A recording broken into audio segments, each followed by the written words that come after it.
വിഷ്ണു ശാലിനിയുടെ ഇന്നത്തെ എപ്പിസോഡിൽ വിഷ്ണു ശാരദാമ്മയോടൊക്കെ സംസാരിച്ചതിന് ശേഷം പിന്നെ അങ്ങ് മില്ലിലേക്ക് വരികയാണ്. അന്നേരം വളരെ സന്തോഷത്തോടു കൂടിയാണ് വിഷ്ണു വരുന്നത്. അന്നേരം അവിടെ വെച്ച് തന്നെ ജയരാമനെ കാണുകയാണ്. അന്നേരം ഞാൻ 5 മിനിറ്റ് ലേറ്റായി പോയി എന്ന് പറയുന്നുണ്ട്. അന്നേരം അതൊന്നും സാരമില്ലടാ, നിന്നെക്കുറിച്ചുള്ള തെറ്റിദ്ധാരണകളൊക്കെ എനിക്ക് മാറി, നീ മിടുക്കൻ തന്നെയാണ്, നമ്മുടെ മില്ലിൻ്റെ പേരിലൊരു ട്രോഫി നീ തന്നെ നേടിയല്ലോ, നമുക്ക് അഭിമാനമാടാന്നൊക്കെ പറഞ്ഞ് വിഷ്ണുവിൻ്റെ തോളും തട്ടി ജയരാമൻ അങ്ങ് സന്തോഷത്തോടു കൂടി സംസാരിക്കുകയാണ്. അത് കേൾക്കുമ്പോൾ വളരെ സന്തോഷം ജയരാമൻ സാറേ എന്ന് വിഷ്ണു പറയുകയാണ്. അന്നേരം നീ എന്നെ ഇനി സാറേന്നൊന്നും വിളിക്കണ്ട, ജയരാമ എന്ന് വിളിച്ചാൽ മതി, അല്ലെങ്കിൽ ജയരാമ ഏട്ടാന്ന് വിളിച്ചാൽ മതി എന്ന് പറയുന്നുണ്ട്. അന്നേരം ജോലിക്ക് കയറാമെന്ന് വിഷ്ണു പറയുമ്പോൾ അല്ല പത്രോസ് അച്ചായൻ നിന്നെ തിരക്കുന്നത് കണ്ടു എന്ന് പറയുകയാണ്. അന്നേരം എന്തിനാണെന്ന് അന്വേഷിക്കുമ്പോൾ ചിലപ്പോൾ ജയിച്ചതിന് അഭിനന്ദനം അറിയിക്കാനായിരിക്കും, അല്ലെങ്കിൽ ഈ ചുമടെടുപ്പിൽ നിന്നും ചിലപ്പോൾ പ്രമോഷൻ തരാനായിരിക്കും, നീ ചെന്ന് കാണുമെന്ന് പറയുകയാണ്. അങ്ങനെ വിഷ്ണുവിന് സന്തോഷമായിട്ട് വിഷ്ണു പത്രോസിനെ കാണാനായിട്ട് അകത്തേക്ക് കയറുകയാണ്.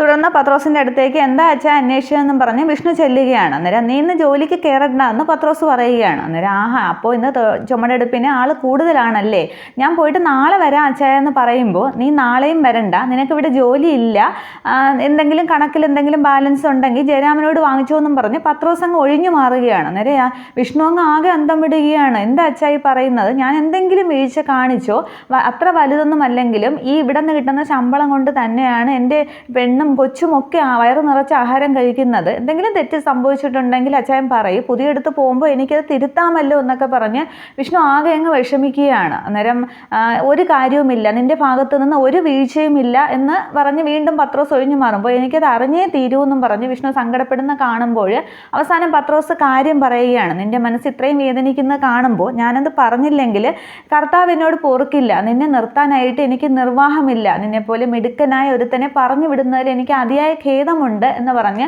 നടന്ന സംഭവം പത്രോസ് വിഷ്ണുവിനോട് പറയുകയാണ്. തലേ ദിവസം പത്രോസിനെ ഭാമയാണെങ്കിൽ വീട്ടിലേക്ക് വിളിപ്പിക്കുകയുണ്ടായിരുന്നു. എന്നിട്ട് ഒരു സഹായം എന്നോണം ചോദിക്കുകയാണ്. അന്നേരം എന്ത് സഹായമെന്ന് ചോദിക്കുമ്പോൾ അതിന് മുമ്പേ ആദ്യമേ ഒരു വ്യവസ്ഥയുണ്ട്, ഈ സഹായം ചെയ്യാൻ പറ്റിയില്ലെങ്കിലും രാഘവേട്ടൻ ഇതൊന്നും അറിയാൻ പാടില്ല, ഞാനിങ്ങനെ സഹായം ചോദിച്ച കാര്യമേ അറിയാൻ പാടില്ല, പിന്നെ ഞാൻ പറയുന്നതിൻ്റെ കാര്യകാരണ സഹിതം ഒന്നും പത്രോസ് ചോദിക്കാൻ പാടില്ല എന്നും പറയുകയാണ്. അന്നേരം പത്രോസ് അങ്ങ് അന്തം വിട്ട് നിൽക്കുകയാണ്. തുടർന്ന് ഭാമ പറയുന്നുണ്ട്, ആ സൈക്കിൾ റേസ് മത്സരത്തിൽ വിജയിച്ച പയ്യനില്ലേ വിഷ്ണു, അവൻ ഇനി മേരിമാതാ മില്ലിൽ ജോലിക്ക് വേണ്ട, അവനെ പിരിച്ചു വിടണമെന്ന് ഭാമ തുറന്നു പറയുകയാണ്. അന്നേരം പത്രോസ് ചോദിക്കുന്നുണ്ട്, അവൻ നല്ല ജോലിക്കാരനാണ്, 3 ആളുടെ ജോലി ഒരുമിച്ച് ചെയ്യും, അവൻ തെറ്റൊന്നും ചെയ്തിട്ടില്ല എന്നൊക്കെ പറയുമ്പോൾ അപ്പോൾ വിഷ്ണുവിനെ പിരിച്ചുവിടുന്നത് പത്രോസിന് നഷ്ടക്കച്ചവടമാണോ എന്ന് ഭാമ ചോദിക്കുകയാണ്. അയ്യോ അതല്ല ഭാമ ഒരു കാര്യം പറഞ്ഞാൽ ഞാനത് ചെയ്തിരിക്കും എന്നിങ്ങനെ പറയുകയാണ്. പിന്നീടും ചോദിക്കുന്നുണ്ട് അവൻ എന്ത് തെറ്റാണ് ചെയ്തതെന്ന്. അന്നേരം ഞാൻ ആദ്യമേ അങ്ങനെ ഒരു വ്യവസ്ഥ പറഞ്ഞല്ലോ, പത്രോസിന് എന്തെങ്കിലും ബുദ്ധിമുട്ടുണ്ടെങ്കിൽ അതങ്ങ് വിട്ടേക്കെന്ന് ഭാമ പറയുമ്പോൾ അയ്യോ അങ്ങനെയൊന്നുമില്ല, നാളെ മുതൽ മേരിമാതാ മില്ലിൽ വിഷ്ണു എന്ന ജോലിക്കാരൻ ഇല്ല എന്ന് പത്രോസ് അങ്ങ് ഭാമയോട് പറയുകയാണ്. പക്ഷേ ഭാമ ഇതൊക്കെ പറയുമ്പോഴും ഭാമയുടെ മുഖത്ത് അഹങ്കാരഭാവമൊന്നുമല്ല, വളരെ വിഷമത്തോടു കൂടിയാണ് ഭാമ വിഷ്ണുവിനെ ജോലിക്ക് പിരിച്ചുവിടണം എന്ന് പത്രോസിനോട് പറഞ്ഞ് സമ്മതിപ്പിക്കുന്നത്. ഇതൊക്കെ കേൾക്കുമ്പോൾ വിഷ്ണു അങ്ങ് ആകെ അങ്ങ് സങ്കടം വരികയാണ്. വിഷ്ണുവിനെ അങ്ങ് കരച്ചിലൊക്കെ വരുന്നുണ്ട്. തുടർന്ന് പത്രോസ് പറയുന്നുണ്ട്, ഒരു നീതിയില്ലാത്ത കാര്യം ഭാമ എന്നോട് അങ്ങനെ ചോദിക്കില്ല, എന്തോ ഒരു തെറ്റ് നീ സത്യഭാമയോട് ചെയ്തിട്ടുണ്ട്, അവരുടെ മകള് കിടപ്പിലാണ്, തളർന്ന കിടപ്പിലാണ്, നല്ല പ്രായത്തിൽ സംഭവിച്ച എന്തോ ഒരു അപകടമാണ്, സത്യം പറയടാ, നിന്റെ എന്തെങ്കിലും കൊസ്രാക്കൊള്ളിത്തരം കൊണ്ട് തന്നെയാണോ ആ പെൺകൊച്ചിന് എന്തെങ്കിലും സംഭവിച്ചത് എന്നിങ്ങനെ ചോദിക്കുമ്പോൾ വിഷ്ണുവിന് അങ്ങ് ദേഷ്യവും കലിയൊക്കെ വരികയാണ്. കൈയൊക്കെ ചുരുട്ടി പിടിച്ച് കണ്ണൊക്കെ ചുവക്കുന്ന വിഷ്ണു ആണെങ്കിൽ ഡാന്നും പറഞ്ഞ് അങ്ങ് പത്രോസിൻ്റെ കൊങ്ങയ്ക്ക് കുത്തിപ്പിടിക്കുകയാണ്. ആ വിഷ്ണുവിൻ്റെ ആ ബലത്തിൽ പത്രോസ് അങ്ങ് നീങ്ങിയ തടിയിലോട്ട് ചേർന്നുകയാണ്.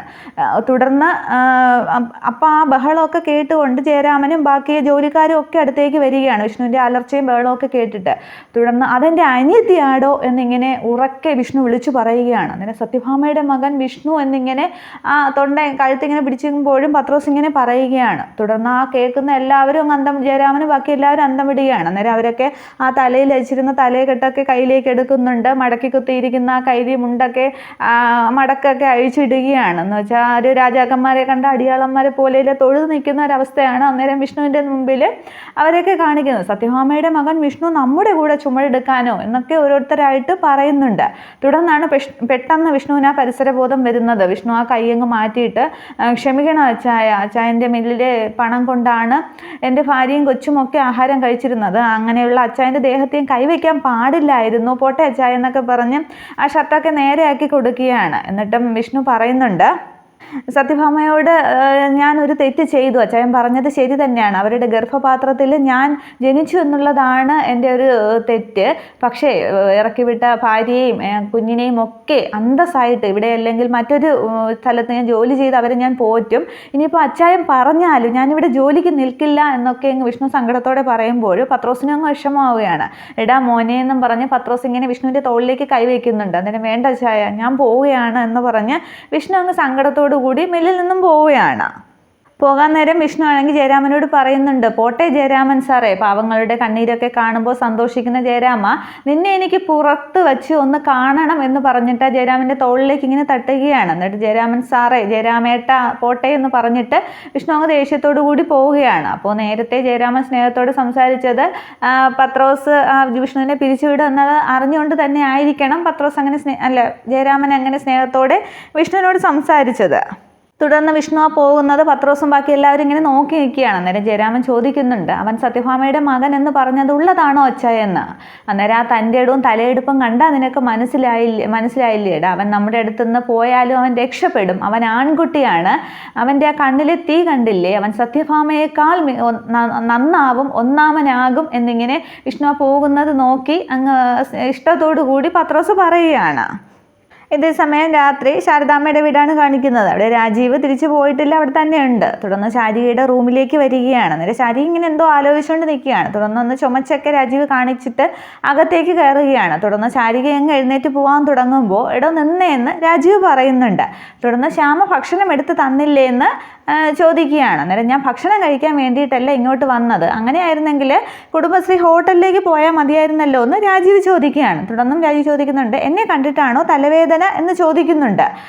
അന്നേരവും ശാരികയാണെങ്കിൽ ഒന്നും മിണ്ടുന്നില്ല. പിന്നെ എന്തിനാണ് ഇപ്പോൾ ഇങ്ങോട്ട് വന്നത്, ഭക്ഷണം കഴിക്കാനല്ലെങ്കിൽ പിന്നെ എന്തിനാണ് വന്നത്, ഉപേക്ഷിച്ചു പോയ ഭാര്യയുടെ ശോകകരമൊക്കെ അന്വേഷിക്കാനാണോ? അങ്ങനെയാണെങ്കിൽ ഒരു സെൽഫി ഞാൻ തന്നെ എടുത്ത് തന്നേനെയല്ലോ എന്നും പറഞ്ഞ് ശാരികയും സംസാരിക്കുകയാണ്. തുടർന്ന് അവിടെ ഒരു ഉഗ്രൻ വഴക്ക് തന്നെയാണ് നടക്കുന്നത്. അന്നേരം രാജീവും പറയുന്നുണ്ട്, ഓഹോ അപ്പം ഫോട്ടോയും എടുത്ത് വീഡിയോ ഒക്കെ എടുത്ത് നടക്കാമല്ലോ, ഞാൻ ഇപ്പം തന്നെയും ഞാൻ വന്നത് ഇഷ്ടപ്പെട്ടില്ല എന്നുണ്ടെങ്കിൽ ഞാൻ ഇപ്പം തന്നെയും ഒഴിഞ്ഞ് തന്നേക്കാം, പിന്നെ കണ്ടവരെയൊക്കെ വീഡിയോ കോൾ മാത്രമാക്കണ്ട, കണ്ടവരെയൊക്കെ ഇഷ്ടപ്പെട്ടവരെയൊക്കെ വീട്ടിൽ വിളിച്ച് കയറ്റുകയൊക്കെ ചെയ്യാമല്ലോ എന്നൊക്കെ മോശമായിട്ട് രാജീവ് അങ്ങ് സംസാരിക്കുകയാണ്.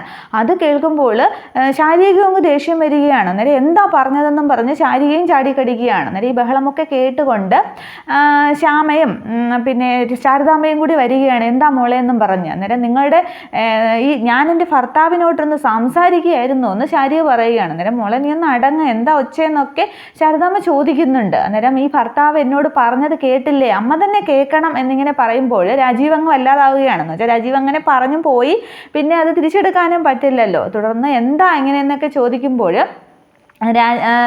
എന്നോട് പറഞ്ഞ കാര്യമാണെങ്കിൽ വെളിയിൽ പറയാനായിട്ട് കൊള്ളില്ല, എന്നാലും നിങ്ങളുടെയൊക്കെ മുമ്പിൽ പറയാനും കൊള്ളില്ല, എന്നാലും ഞാൻ പറയുകയാണ്, ഒരു ഭാര്യ എന്ന രീതിയിൽ എനിക്ക് എന്തെങ്കിലും തന്നിട്ടുണ്ടോ, അത് നിങ്ങളെ കൊണ്ട് കഴിവില്ലാത്തത് കൊണ്ടാണ് ഞാൻ അങ്ങനെയൊക്കെ ഭാര്യ അങ്ങനെയൊക്കെ പോകുന്നത് എന്നൊക്കെ പറഞ്ഞ് ശാരിക സംസാരിക്കുകയാണ്. അന്നേരം ഇതേ കൊച്ചു നിൽക്കുന്നു എന്നൊക്കെ ശ്യാമയെ നോക്കിയിട്ട് ശാരദാമ്മ പറയുകയാണ്. അന്നേരം അവൾ അത്ര ചെറിയ പൊടി കൊച്ചൊന്നും അല്ലല്ലോ, അവളും പറഞ്ഞിട്ടുള്ളതല്ലേ ചേച്ചിയുടെ ഭർത്താവിനെ കുറിച്ച് എന്നിങ്ങനെ പറയുമ്പോൾ ശ്യാമ പെട്ടെന്നങ്ങ് മുഖം തിരിക്കുകയാണ്. അന്നൊരിക്കൽ മയക്കുമരുന്നിന് കാശ് കിട്ടാതെ വന്നപ്പോൾ രാജീവ് സാറിനെ കുറിച്ച് മോശമായിട്ട് ശ്യാമയും പറയുണ്ടായി. ആ സീൻ ഓർക്കുന്നുണ്ട്.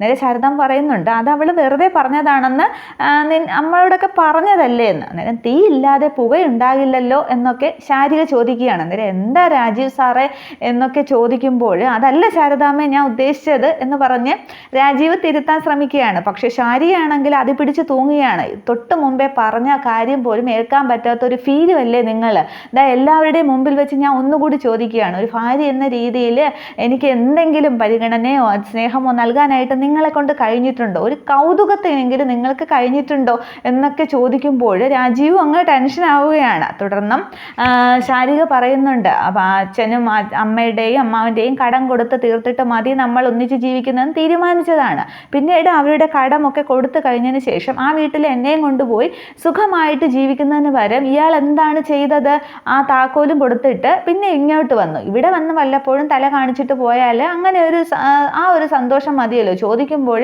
ജോലിയുടെ ഭാരം എന്നൊക്കെ പറഞ്ഞ് ഇയാൾ ഒഴിഞ്ഞു മാറുന്നു. താൻ ഫീലുമല്ലോ, തനിക്ക് എന്തെങ്കിലും കഴിയുമോടോ എന്നൊക്കെ അങ്ങ് രാജീവിൻ്റെ മുഖത്ത് നോക്കി തന്നെ ശാരിക ചോദിക്കുകയാണ്. അന്നേരം ശാരദാമ്മ അങ്ങ് വല്ലാതെ നിൽക്കുകയാണ്. ശ്യാമയും ഒക്കെ അത് കേട്ടുകൊണ്ട് നിൽക്കുകയാണ്. അന്നേരം രാജീവിൻ്റെ ആണത്വത്തെ തന്നെയാണ് ശാരിക അവിടെ ചോദ്യം ചെയ്യുന്നത്. പക്ഷെ രാജീവും കട്ടയ്ക്ക് ദേഷ്യത്തോടു കൂടി നിൽക്കുകയാണ്. തുടർന്ന് രാജീവാണെങ്കിൽ ഇംഗ്ലീഷ് ഡയലോഗൊക്കെ പറയുന്നുണ്ട്, ബിഹേവ് യുവർ സെൽഫ്, പിന്നെ നീ നിൻ്റെ ലിമിറ്റ് കടക്കുന്നു, സ്റ്റോപ്പ് നോൺസെൻസ് എന്നൊക്കെ രാജീവ് പറയുകയാണ്. അന്നേരം വീണ്ടും ശാരിക പറയുകയാണ്, സാറ് വലിയ പഠിപ്പുള്ളവനൊക്കെ ആയിരിക്കാം, ഈ ബാലചന്ദ്രനാണെങ്കിൽ ഇവിടെ പൈസ കടം തന്നത് 2 ലക്ഷം രൂപ തന്നത് തിരിച്ചു വാങ്ങിക്കാനോ കുടുംബശ്രീ ഹോട്ടൽ കണ്ടിട്ടോ ഒന്നുമല്ല. അവൻ്റെ ഉദ്ദേശം വേറെ പലതും ഒക്കെ തന്നെയായിരുന്നു. അത് ഇയാളോട് പറഞ്ഞില്ല എന്നായിരുന്നു ഇയാളുടെ പരാതി. പറഞ്ഞിരുന്നെങ്കിൽ 2 മിനിറ്റ് കൊണ്ട് 2 ലക്ഷം രൂപ ഉണ്ടാക്കി തന്നേനെന്നല്ലേ പറഞ്ഞത്. അത് അറിഞ്ഞപ്പോൾ ഇയാൾക്ക് ഉണ്ടാക്കി തന്നൂടായിരുന്നോ? ഭാര്യയുടെ മാനത്തിൻ്റെ വിലയാണ് അവിടെ പറയുന്നതെന്ന് കേട്ടിട്ട് ഇയാൾ എന്തെങ്കിലും ചെയ്തോ? ഇയാൾ ഒളിച്ചോടുകയല്ലേ ചെയ്തത് എന്നൊക്കെ എങ്ങനെ രാജീവിനോട് ചോദിക്കുമ്പോൾ രാജീവിന് ഉത്തരമില്ലാതെ നിൽക്കുകയാണ്. എൻ്റെ മുമ്പിൽ 2 വഴികളെ ഉണ്ടായിരുന്നുള്ളൂ. ഒന്നുകിൽ ബാലചന്ദ്രൻ്റെ ഇഷ്ടത്തിനനുസരിച്ച് നിൽക്കുക, അല്ലെങ്കിൽ ഇവരോടൊപ്പം തെരുവിലേക്ക് ഇറങ്ങുക. അത് രണ്ടായാലും ശാരികയ്ക്ക് ഒരു ജീവിതമില്ല. പിന്നെ ഈ സാറ് വലിയ പഠിപ്പുള്ള ആളാണല്ലോ, ഇയാൾ വിചാരിച്ചിട്ട് കുടുംബശ്രീ ഹോട്ടലിനെയോ ഞങ്ങളുടെ മാനത്തെ രക്ഷിക്കാൻ സാധിച്ചില്ല. 4ാം ക്ലാസ് തികച്ച് പഠിപ്പില്ലാത്ത വിഷ്ണുവേട്ടൻ വിചാരിച്ചിട്ടാണ് ഈ ശാരികയുടെ മാനവും കുടുംബശ്രീ ഹോട്ടലും ഒക്കെ തിരിച്ചു പിടിച്ചതെന്നൊക്കെ പറയുമ്പോൾ രാജീവ് അതിൽ പിടിച്ചു തൂങ്ങുകയാണ്. ഓഹോ, അപ്പം അങ്ങനെയാണല്ലേ, വിഷ്ണുവേട്ടനാണല്ലേ ഇപ്പം പുതിയ ആൾ എന്ന് രാജീവ് ചോദിക്കുമ്പോൾ ശാരികയങ്ങ് അന്തം വിട്ട് നിൽക്കുകയാണ്. അതായത് എന്താ സാറേ പറയുന്നത് എന്നുള്ള ഉദ്ദേശത്തിൽ ശാരദാമ്മ നിൽക്കുകയാണ്. ശ്യാമയും അങ്ങ് അന്തം വിട്ട് നിൽക്കുകയാണ്. അന്നേരം രാജീവിൻ്റെ സംസാരത്തിൽ ശാരികയ്ക്കങ്ങ് ശാരിക ഒരു നിമിഷം ഷോക്ക് ആവുന്നുമുണ്ട്. പക്ഷേ ശാരികയും വിട്ടുകൊടുക്കുന്നില്ല. അങ്ങനെയാണെങ്കിൽ അങ്ങനെ തന്നെ കരുതിക്കോന്ന് ശാരികയും പറയുകയാണ്. തുടർന്ന് രാജീവ് പറയുന്നുണ്ട്, ദേ കണ്ടില്ലേ ശാരദാമ്മേ, നിങ്ങളുടെ മകളുടെ അസുഖം വേറെയാണ്, അതിന് പേരുണ്ട്, പക്ഷെ അത് ഞാൻ ഇവിടെ പറയുന്നില്ല എന്ന് ശാരദാമ്മയുടെ മുഖത്ത് നോക്കി രാജീവ് പറയുകയാണ്. തുടർന്ന് അതൊക്കെ കേട്ടുകൊണ്ട് നിൽക്കുകയാണ് രാജീവ്. എന്നിട്ടും ശാരിക പറയുന്നുണ്ട്, നിങ്ങൾ എന്നോട് എന്തെങ്കിലും കാരണം ഉണ്ടാക്കിയിട്ട് പിണങ്ങി പോകാൻ തന്നെയാണ് ഉദ്ദേശം, നിങ്ങളൊരു ഫീല് തന്നെയാണ്, അതുകൊണ്ട് തന്നെയാണ് ട്രാൻസ്ഫർ വാങ്ങിച്ചുകൊണ്ട് പോയത്. നിങ്ങളെ കൊണ്ട് പ്രേമിക്കാൻ മാത്രമേ കഴിയത്തുള്ളൂ, അല്ലാതെ നിങ്ങളെ കൊണ്ട് ഒന്നിനും കഴിയില്ല. ഒരു ഭാര്യയ്ക്ക് വേണ്ടുന്ന ഒന്നും തരാനായിട്ട് നിങ്ങളെ കൊണ്ട് കഴിയില്ല. കാരണം നിങ്ങളൊരാണല്ല എന്നുവരെ പറയുമ്പോഴും രാജീവ് മിണ്ടുന്നില്ല. രാജീവ് മുഖം തിരിച്ച് നിൽക്കുകയാണ്. പക്ഷെ അടുത്ത ഡയലോഗിൽ രാജീവ് അങ്ങ് ദേഷ്യപ്പെടുകയാണ്. ഒറ്റയ്ക്ക് എൻ്റെ കൂടെ ബെഡിൽ ഉറങ്ങാനായിട്ട് നിങ്ങളെ കൊണ്ട് കഴിയില്ല എന്ന് പറഞ്ഞ് തീരുന്നതിന് മുമ്പേ രാജീവ് ഒരൊറ്റ അടി അടിക്കുകയാണ് ശാരിക. അതുകൊണ്ട് ശാരദാമ്മയൊക്കെ അന്തം വിട്ട് നിൽക്കുകയാണ്. ദേ എൻ്റെ ആണത്വത്തെ ചോദ്യം ചെയ്യരുത് എന്നിങ്ങനെ രാജീവ് പറയുമ്പോഴേക്കും ആ സ്പോട്ടിൽ തിരിച്ച് ശാരികയും രാജീവിൻ്റെ കരുണ നോക്കി ഒന്ന് പൊട്ടിക്കുകയാണ്.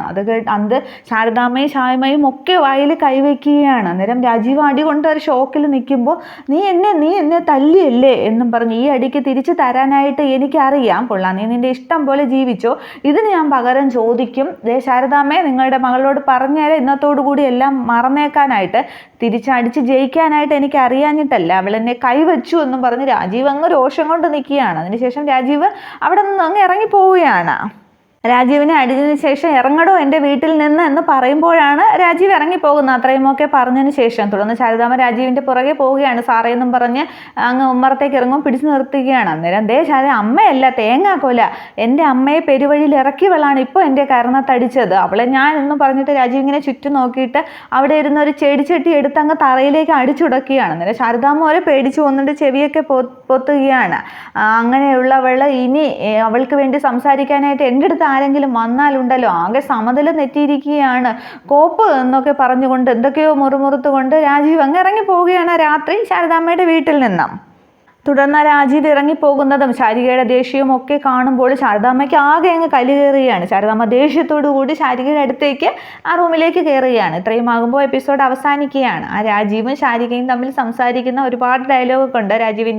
രാജീവിനെ ചോദ്യം ചെയ്യുന്നതൊക്കെ രണ്ടുപേരും കട്ടാക്കി നിൽക്കുകയാണ്, ശാരികയും രാജീവും. പക്ഷേ രണ്ടുപേരുടെ ഭാഗത്തും ന്യായമുണ്ട്. പക്ഷേ ശാരിക അങ്ങനെ അടിക്കാനും പാടില്ലായിരുന്നു, അങ്ങനെയുള്ള ചോദ്യങ്ങൾ ചോദിക്കാനും പാടില്ലായിരുന്നു. പക്ഷേ രാജീവിന് ഇനി അതിന് എന്തെങ്കിലും മറുപടി ഉണ്ടോ എന്നുള്ളതൊക്കെ അടുത്ത എപ്പിസോഡിൽ. ഇനിയിപ്പോൾ അടുത്ത എപ്പിസോഡിൽ വിഷ്ണു പുതിയ ജോലിക്ക് കയറുന്നതാണ്. അവരൊരു റെസ്റ്റോറൻറ്റ് വാങ്ങുന്നതും പിന്നെ റെസ്റ്റോറൻറ്റ് തട്ടുകട പോലെ അത് തുടങ്ങുന്നതുമൊക്കെയാണ് അടുത്ത എപ്പിസോഡ്. Okay, thank you.